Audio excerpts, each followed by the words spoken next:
Now that we are exactly 1 week away before the Oklahoma Sooners hit the field, it's time to go ahead and discuss what that depth chart looks like. And so I'm going to give you my prediction for week 1 of the season, and I'm going to give you one for week 4 because I do not believe week 1's lineup will be 100% reflective of what it looks like going into Big 12 play. So we're going to dive into both of those and have a little fun. But before we do that, welcome to Unfair Sports. I'm your host, Jay. Thank y'all for pulling up to the channel. And so let's dive into the depth chart. And so I'm going to, of course, give you visuals. We're going to talk about each position group, starting with the offensive side of the ball, and then we'll wrap things up on the defensive side of the ball. And so while we're going through it, if you want to help out this channel, hit the like button. And if you're new to the channel, subscribe, as well as drop in the comments. Those engagements really help us young, small YouTube content creators in order to work in the algorithm. And so we appreciate all the engagement just overall. It's fun to chat back and forth with all of you in the comments. And so I try to hit as many as possible, but you know, it's getting overwhelming as I'm dropping more and more videos. So let's dive into what I think the roster will look like, and we'll also go even deeper into it on the live stream this Sunday at 6 p.m. So make sure y'all pull up. So let's start off here with the offense. Okay, so this is what it looks like on the offensive side. We're going to start first, of course, quarterback Dillon Gabriel will be your #1 quarterback out there. We'll go through the 1 deep first, and then we'll go to the 2 deep. But then when you look at behind him in the backfield, I know it's a little bit of a shocker, but I think Marcus Major is going to start against Arkansas State. And I say that because Oklahoma is a 35-point favorite going into that game. Why would you throw out there Javonte Barnes, who had foot surgery earlier this spring, and use up Gavin Sawchuk when you can prepare him for the SMU game the next week, which will probably be a bigger test for the Sooners? So I'd have Marcus Major go out there, let him see what he can do, and then behind him I'd throw some Tyree Walker in there, as well as mix in maybe some Caleb Hicks, the freshman. You may even see some Emeka Megwa if he is healthy. And so there's going to be a list of running backs. I think they're going to do a running back by committee in game 1 just because it makes the most sense. So you got Jackson Arnold right behind Dillon Gabriel at the quarterback position. I expect to see Jackson Arnold packages in this game just to get his feet wet at the collegiate level, because why? We want to make sure that he is everything he's advertised to be. Gatorade All-American, Gatorade Player of the Year, National Player of the Year. So we expect him to get a lot of game. Now, let's look at this offensive line. I think the offensive line was the one that's really intriguing to me because it's borderline set in stone while we're still waiting on some players to get healthy. So, of course, Big Walter Rouse, the transfer from Stanford, will be your left tackle at that 6'6", 322-pound frame. The left guard, Savion Byrd, him getting up to 305. He was talking about it in an interview recently. Got your boy excited. He's getting that good weight on his body, and he's going to go out there and muscle some folks around, so we're stoked. Andrew Rhyme is going to lead the center position. He's going to be one snapping it. McKay Matauer. Now, this is a name you need to keep in mind. I've talked about him on a few occasions, and I talked about him for a specific reason. I understand a lot of people weren't very high on him in his performance last year, but he also was hurt most of the year. BV told us he's healthy and he's going to look like a different human being out there. And so, as long as he stays healthy, I think he runs that position and he does well. And then, of course, on the right, we got that anchor Tyler Guyton, who I'm telling y'all, that's a first-round draft pick. 6'7", 327, and he can move. And he's got a soft hand. That's first-round draft pick, guys. First-round draft pick, so that's your 1 deep. Then you go to wide receiver spot. Now, this has been the battle that we've all been wondering this entire time, but I'm going to go ahead and predict it. Jalil Farouk will be, of course, your #1 receiver. He probably won't play a lot, but he will be out there making plays. Next to him on the opposite side will be Andrew Anthony. Andrew Anthony Jr. will be doing it, the transfer from Michigan. He showed some sparks at Michigan with his speed, and then he came into camp and did the same thing. So that tells me that Andrew Anthony will be the one that's going to step up. He'll take over. He will be your other wide receiver. Then at the slot, of course, Drizzy's got that one locked up, Drake Stoops. And I think Gavin Freeman's going to be his replacement next season. I think Gavin's going to work his butt off to become the next Drake Stoops.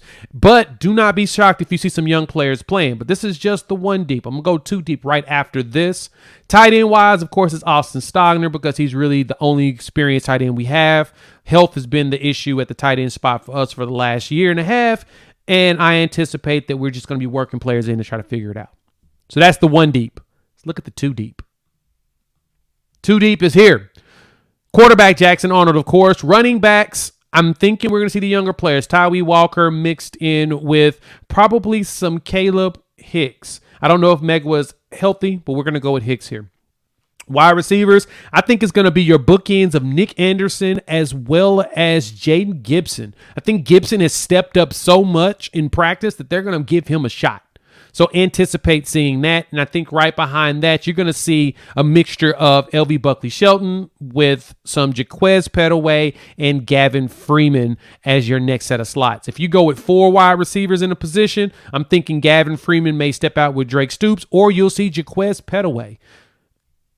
Pettaway was doing it, and he's fast. And so I anticipate seeing a lot of the freshmen play this year, especially at the size that he has at 5'10", 185. But LV Buckley-Shelton should see some game as well.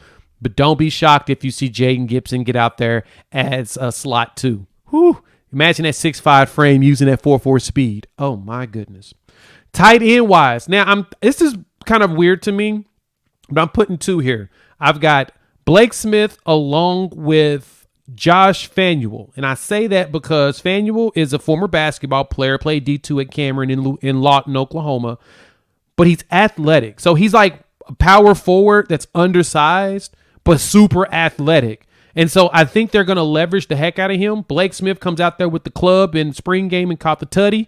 And he looks good, but I think he'll be more of your blocker. And I think Fanuel will be more of your athletic, catching, crazy passes type tight end. So I anticipate seeing both Blake as well as Fanuel flip-flopping here. And then on the line at left tackle, we would normally see Jacob Sexton here, but I'm going to go with Caden Green because Sexton's out. We're going to have Caden Green going with probably Troy Everett. Joshua Bates taking the center position with Caleb Schaefer at the right guard, and then we wrap things up with Aaron Parks at the right tackle. Now, Aaron Parks is going to have to pick up the blind side, but don't be shocked if you see Jake Taylor over there as well. I like Caden Green over here as a freshman on the left tackle spot because as a young tackle, it gives him the opportunity to work his way in. You know what I'm saying? He's young. He's not protecting the blind side of the quarterback yet, but he can get to that point. But I think left tackle is going to be good for him, especially coming in next year with Jackson Arnold. If he can walk in and maintain a left tackle position, he will be protecting his blind side instead. But I think at the right tackle spot, you'll see Aaron Parks or maybe some Jake Taylor. The sophomore is pretty good. So that's my 2 deep on the offensive side. Hop in the comments, of course. Let your boy know how you feeling, what you think.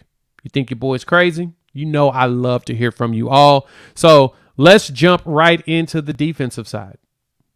So defense was fun. Defense was fun for me to play with because when I was looking through all of it, looking through all the assessments and stuff, the big thing is that we have a really deep defensive line. We've got a lot of experience in snaps while having some young, fresh legs that are ready to go out there and compete. We've got a lot of 300-pounders too. So having all those 300-pounders helps. And I think that we'll play at least 4 300-pounders on a regular basis on that line. So you're going to see things jump out. So let's jump into the main positions. Let's go to defensive line first. On the defensive line, I'm thinking Rondell Bothroyd leads your edge. He's going to be one of your main guys. That experience out there, I think he's going to walk in there and take that starting spot. On the other bookend with him is going to be Ethan Downs. He's your Big 12 preseason All-American for the Big 12, so all-conference, I mean. So because of that, I anticipate he'll be the one that's actually going to get most of the PT. Now, this is where it got interesting. Defensive tackle and nose. BV runs a 3-4 defense, and so because of that, there is opportunity for one of these edges to step out like an outside linebacker, and you're going to have a nose tackle playing that zero technique. So we'll look at the zero, which is the guy right over that center. I'm thinking that Dejon Terry takes that starting spot. And I say that because of his size, his ability, playing in the SEC, and I've heard great things about him in camp. So I think he ends up edging his way over there. But don't sleep on Isaiah Coe. I think he's still going to be able to compete with them. Defensive tackle, I think Jonah Laulu takes that position. He'll be your first defensive tackle, basically your 3 technique. And there'll be a lot of rotation with those guys, which I'm very happy to see. We're going to see a lot of play out of everybody. I don't think a single one of them is going to play 80 snaps a game. You know what I'm saying? You're going to see a lot of mixtures when it comes to that. But don't sleep on Jordan Kelly coming behind him. Your linebackers, your Mike linebacker or your middle linebacker. Your Mike is going to be Danny Stutzman. I think Stutzman's going to be your quarterback on the defensive side. Put him at Mike. He could go and watch for those runs up the middle. He's going to be the one that's going to be taking care of business and leading everybody around. Having that Mike position is the position where you need to know everybody else's places on the defense. And I think Stutzman is going to be the one to do it. Your Will, Jaren Kanak. So it's going to be him and Kanak out there at the linebacker spots running things down. But that 3 deep is legit. So don't sleep on it, folks. It's going to be monstrous and expect to see a lot of people come around. Cheetah. This is the one a lot of people is curious about and how it's going. So based upon the intel coming from camp, it sounds like Justin Harrington is going to be your starting Cheetah. Now, granted, this is week 1, so this tells us that we're going to see what it looks like going into the season and see if he can maintain it. If he does, he's got it. If not, expect McCullough to take that spot right from him. But I think them rotating both of them, roughly 6'4", 6'5" Cheetahs. Oh, God, and they're both fat. My God, they're athletic. My God. Be excited about that Cheetah role. They're going to be the one that's going to save and make this defense. Secondary is fun. Your 2 corners will be Gentry Williams and Woody Washington. And if you watch the preview I did with Reggie Pearson Jr., he came on the show talking about of course, he has his own pod, the Reggie Pearson Show. Make sure you check it out. But Reggie jumped on and we talked about it. And one of the things that he jumped out to him was Woody Washington's just athletic ability. He was like, man, that man can play. And so Washington with Gentry Williams, who has shown out in camp after that scary incident from spring camp, he's coming the fall and taking over. So be excited about that secondary, man. It's going to be good, but that 3 deep is nasty. Free safety, Reggie Pearson is going to be your free, and I think that strong is going to be Billy Bowman. So you're going to have some players that are big time on that, right? And I want you to understand when I say this, don't be surprised at seeing some freshmen play in that secondary this season. There's 2 players that I'm going to tell you, and we've talked about this before, that you got to keep your eyes on. Josiah Wagner as well as Peyton Bowen. Peyton Bowen's going to play a lot of snaps.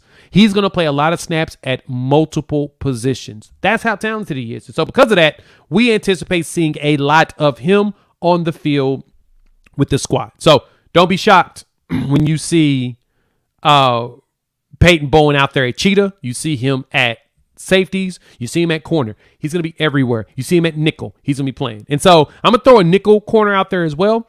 I think your nickel corner is going to be Kendall Dobie.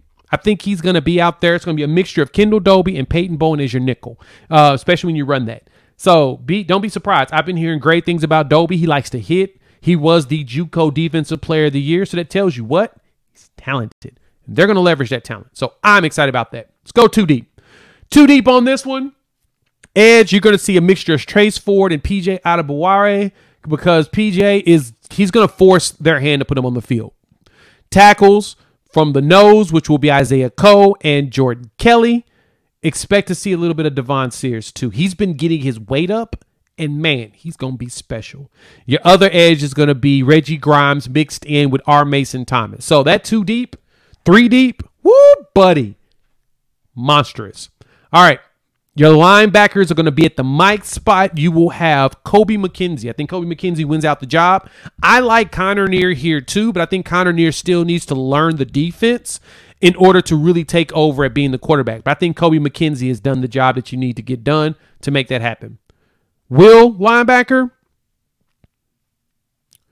Shane Witter is going to be that spot. I think Shane is the one that's going to lead it, but don't sleep on Kip getting some run as well as Lewis Carter. My goodness, the linebacker room is looking as deep as you could imagine. One of the better ones we've had in a while. And so I'm excited to see that. I mean, I think Kobe McKenzie is going to be our next K9. Just keep that in mind. And then your secondary, of course, we're going to wrap this bad boy up. Cheetah, of course, is Deshaun McCullough, but don't be shocked if you see Peyton Bowen and Reggie Pearson rotating into those spots. They were practicing them there. Samuel Masigo also, but I don't think Sammy will play a lot this year just to get him up on his weight. But McCullough, yeah, expect to see a lot of McCullough with Pearson as well as Bowen. But your corners, I think your two corners on the backup is going to be Kenai Walker as well as Josiah Wagner. I think those two are going to be the ones that's going to get the most run. Kendall Doby may mix in there. Robert Spears-Jennings is also someone to keep in mind, but if I'm correct, he's need to get back healthy. And Jaden Rose also getting healthy. So if they get healthy, they may vie for some rotation time. But I anticipate it being probably Kendall Doby, Kenai Walker, and Josiah Wagner as your real rotations at the corner. But don't sleep on those other boys. And then, of course, your safety spots. Peyton Bowen's going to be on the field everywhere. And so I say Peyton's going to be right behind Reggie. Key Lawrence will probably be your strong safety right behind Billy Bowman. So that is my prediction for week 1 of the season. I'm going to make another video for week 4. We're going to separate these two so you're not watching it for too long. So hop in the comments, let your boy know what your thoughts on that depth chart. Let me know how you feel. Kind of curious to everybody's anticipation for this game 1 week away. Want to know what you think. If you've made it this far, hit that like button. If you're new to the channel, subscribe. We would love to have you join this family. And yeah, keep your eyes open. A lot more college football content and coverage is coming down the pipe. I promise you, we're doing it up. We're editing and we're ready to push it out. So YouTube says watch one of these videos. This one is the depth chart for week 4. So check it out. Let's talk soon. Peace.